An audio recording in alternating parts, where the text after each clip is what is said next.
Hey everyone, welcome to my new video. আজকে একটা ছোটোখাটো ব্লগ তোমাদের সাথে শেয়ার করছি।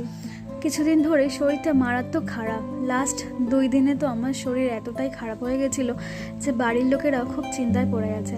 তো অবশেষে ডক্টরকে ফোন করে আজকে ডক্টরের কাছে যাচ্ছি চেক আপে। তো ডক্টর আর্জেন্ট কিছু টেস্ট দিয়েছে করতে, তো সেইটাই করার জন্য আমরা দুজন মিলে বেরিয়ে গেছি। শরীরটা খারাপ থাকার মনটাও খুব খারাপ হয়ে গেছিলো। তো টেস্টগুলো তাড়াতাড়ি করলাম। তো টেস্ট করতে করতে অনেকটাই বিকেল হয়ে গেছিলো, প্রায় তখন 3টে বাজে।